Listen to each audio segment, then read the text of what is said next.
앞에서 레위 계통의 제사장직이 부적 합성에 대해 언급한 후 이곳에서는 거룩하신 하나님 앞에서 인간을 온전케 하는 예수 그리스도의 대제사장직의 적합성에 대해 언급하고 있습니다. 세 가지 주요 조건으로는 그리스도의 제사장직은 유다 지파에서 나왔다. 그리스도의 제사장직은 없어지지 않는 생명의 능력에 따라 되셨다. 그리고 세 번째로는 그리스도의 제사장직은 영원하다라고 기록되어져 있습니다. 그리스도의 제사장직은 유다 지파에서 나왔다고 첫 번째 것을 보면은 인간적으로 말하자면 그리스도는 유대교의 제사장 가문과는 전혀 상관이 없는 유다 지파에서 나셨는데 모세는 이 지파를 언급한 적도 한 번도 없었습니다. 14절 하반절에 보면 그렇습니다. 또한 그리스도는 유다 지파에서 나셨지만 제사장직 지파가 아닌 유다와도 아무런 관계가 없으신 것이었습니다. 이것은 그리스도의 제사장직이 어떤 인간적인 계통에서 나오지 않고 하나님께로부터 직접 온 것임을 나타내고 있습니다. 따라서 그의 제사장직은 레위 제사장처럼 날마다 자신의 죄를 위해 하나님께 제사 드릴 필요가 없는 완벽한 것이었습니다.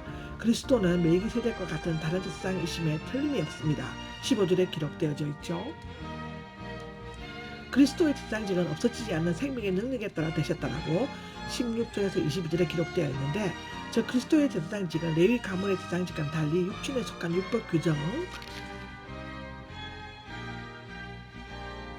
따른 것이 아니라 없어지지 않는 생명의 능력에 따라 된 것이었습니다.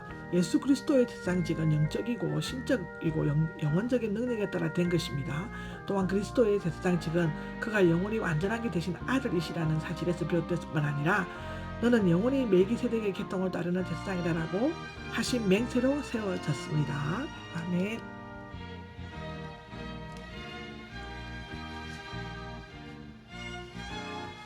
무엇보다도 하나님께서 맹세로 아브라함에게 하신 약속, 궁극적으로 그리스도의 제사장직에 대한 실현됨을 보증하셨듯이 하나님께서는 자신의 이름으로 너는 영원의 제사장이다라고 맹세함으로써 그리스도의 제사장직을 세우셨습니다. 20절과 21절에 보면 그렇습니다. 그러나 레위 계통의 제사장들은 맹세 없이 제사장이 되었습니다. 하나님께서 맹세로 새 제사장을 세우심으로써 이전의 율법과 계명들은 약하고 설모없고 아무것도 완전케 하지 못하였기 때문에 폐지되었습니다. 18절에 나와있죠. 그러나 율법의 폐지에 의해 무법 상태가 나타나는 것이 아니라 그리스도의 제사장으로 말미암아 더 좋은 소망이 이루어졌습니다. 즉 레위적인 제사장 의식이 아닌 그리스도로 말미암아 제사심을 받게 된다는 것은 새 언약에 대한 소망이 주어진 것입니다. 이 새 언약은 우리에게 완전한 구속을 보장하고 우리로 하여금 하나님께 가까이 나아가게 함으로써 레위적인 율법 제도는 결코 이룰 수 없었던 하나님과의 올바른 관계를 맺을 수 있게 되었습니다. 19절에 나오고 있죠. 그것은 불확실한 언약 위에 세워지지 않고 변경할 수 없는 하나님의 약속 위에 세워졌습니다. 이렇게 해서 예수님께서는 더 좋은 언약을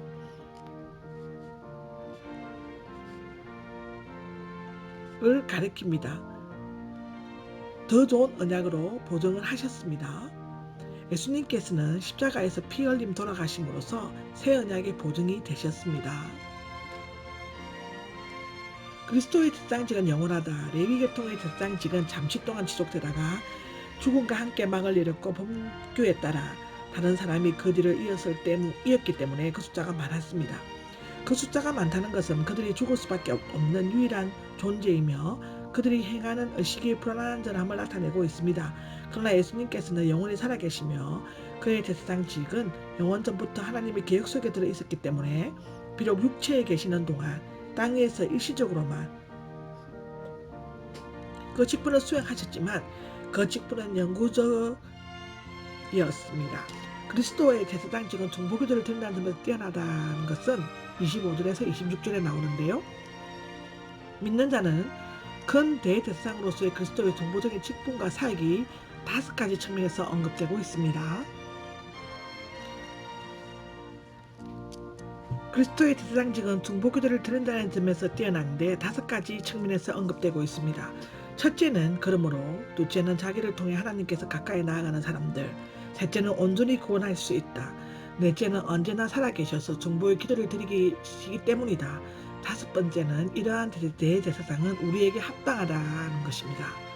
자, 하나씩 얘기하겠습니다. 첫째, 그러므로는 이 접속사는 그리스도의 불변성과 영원성, 유일성, 하나님의 아들이시라는 점, 멜기세덱의 계통을 따른 점 등에서 언급한 모든 내용입니다. 그리스도께서 대제사장직으로 믿는 자를 대신하여 중보의 직분과 가능을 할 수 있는 조건이 된다는 것을 나타내고 있습니다. 자기를 통해서 하나님께 가까이 나아가는 사람들은 큰 대제사장 예수 그리스도는 중보 사역을 통해 어려울 때 도움을 받기 위해 하나님께 가까이 나아가는 사람들에게 자비와 은혜를 베풀어 주십니다. 나아가기를 거부하거나 다른 수단이나 방법을 통해 나아가려고 하는 것은 스스로 헛수고를 하는 것이며 중보자이신 하나님의 아들을 모독하는 것이 된다고 요한복음 10장과 14장과 사도행전 4장에 나옵니다. 세 번째로 온전히 구원할 수 있다는 것은 그리스도의 대제사장으로서의 중보의 효력으로 죄인을 온전히 구원하실 수 없는 레위 계통의 제사장들과는 달리 그리스도는 그들을 완전히 철두철미하게 구원할 수 있다는 것을 말하고 있습니다.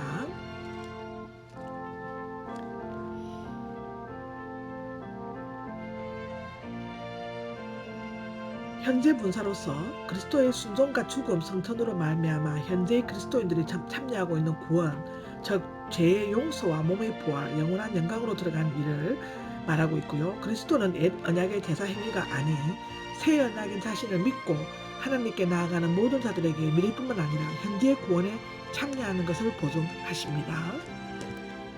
네 번째로 언제나 살아계셔서 중보의 기도를 드리시기 때문인데요. 그리스도께서 대제사장으로서 중보 기도를 드리는 것은 이미 십자가에서 자신을 제물로 희생하였음으로써 인간들을 위한 대속 사역을 단번에 끝내셨지만 그들의 궁극적인 구원을 위해 계속 활동하시고 계신다는 말씀입니다. 언제나 살아계신 그리스도요. 하나님의 보좌 앞에서 땅에 있는 인간들이 구원받거나 복을 받도록 하나님께 중보 기도를 드린다는 것이 아니라 그리스도인들이 하나님과 막힘없이 영적으로 교통할 수 있도록 간구하신다는 것을 나타내고 있습니다. 여기에 오해가 없으시기 바랍니다. 잘 이해하셔야 합니다. 그리고 다섯 번째로 이러한 대제사장은 우리에게 합당하다는 말인데요. 이러한은 이상과 같이 합당하다는 모든 욕구의 필요를 충족시켜져 있음을 나타내고 있습니다. 여기에 우리의 필요를 완전히 충족시켜 주실 대제사장이 계시다. 그러나 대제사장은 우리의 상황에 꼭 알맞는 분이시다 등으로 표현될 수 있습니다. 말하자면 대제사장으로서의 그리스도의 모든 인간들의 영적, 도덕적 욕구를 정확하게 충족시켜 주신다는 말씀입니다. 디도서 2장에도 나오고 히브리서 2장에도 나옵니다. 그리스도는 거룩하시다. 그의 거룩하신 성품을 나타내며 마음이나 행동이 언제나 하나님의 인도하심을 받고 지상생활 가운데서 하나님께 순종하는 것을 의미하고 있습니다. 악이 없으시다는 것은 다른 사람에게 악의를 품지 않고 순수한 관계를 유지하신 것을 나타내고 있습니다. 이것은 로마서 16장 18절에 나옵니다. 순결하시다는 레위 계통의 제사장들은 제사 의식을 통해 외적으로 더럽혀진 자신을 깨끗하게 하였으나 그리스도는 안팎으로 전혀 더럽히지 않은 순수하고 순결한 성품을 소유하셨습니다.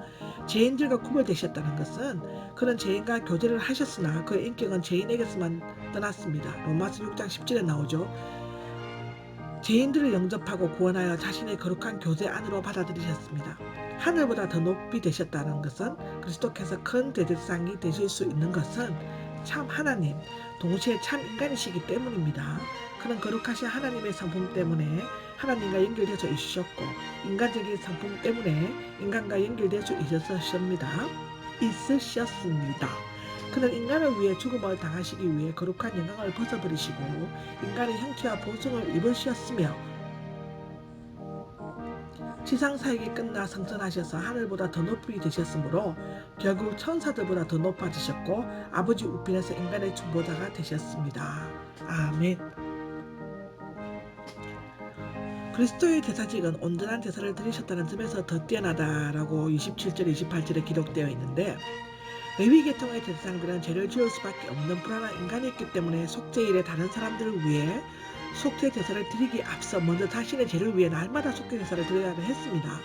공의로우신 하나님 자신은 인간을 죄에서 구원으로 속하실 수 없었고 범죄한 인간도 역시 죄에서 자신을 구속할 수 없었습니다. 따라서 참 하나님이시며 참 인간이신 예수 그리스도께서는 죄인을 구속하기 위해 십자가 위에서 자신을 바쳐야만 했습니다. 레위 계통의 대제사장은 동물을 죽여 제사를 드렸으므로 불완전하지만 그리스도는 십자가 위에서 제물이 되셔서 하나님 앞에서 자신을 드림으로써 만족스럽고도 최종적인 제사를 드리셨습니다. 이 제사는 인간의 죄를 완전히 없애기 합당하신 제사이며 자신을 온전히 바치신 영원한 제사였습니다.